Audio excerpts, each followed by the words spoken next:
ان الحمد للہ وحدہ والصلاة والسلام علی من لا نبی بعدہ اما بعد فاعوذ باللہ من الشیطان الرجیم بسم اللہ الرحمن الرحیم۔ سوال پوچھا گیا ہے کون سے ایسے مقامات ہیں جن پر پیشاب پخانہ نہیں کرنا چاہیے؟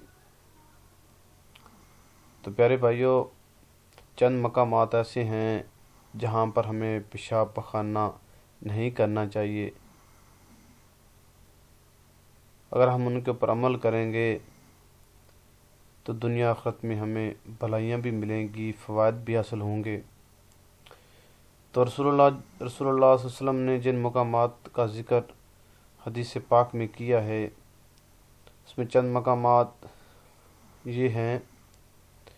سب سے پہلے لوگوں کے راستے کے اوپر، جہاں سے لوگ گزرتے ہیں، جو لوگوں کا راستہ ہوتا ہے، وہاں پہ پیشاب پخانہ وہاں پہ نہیں کرنا چاہیے۔ ایسا سایہ دار درخت جس کا سایہ ہے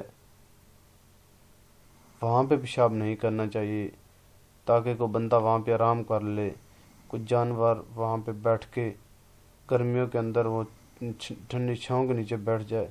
اس لیے جہاں پہ درخت ہو وہاں درخت کے نیچے بھی پیشاب نہیں کرنا چاہیے۔ پھر ایک اور حدیث میں رسول اللہ صلی اللہ علیہ وسلم نے فرمایا کہ قبرستان کے اندر پیشاب نہیں کرنا چاہیے، کیونکہ وہاں پہ انسان دفن ہوتے ہیں۔ انسان اشرف المخلوقات ہیں، تمام مخلوقات سے افضل ہیں، ان کے ادب کے لیے وہاں پیشاب نہیں کرنا چاہیے۔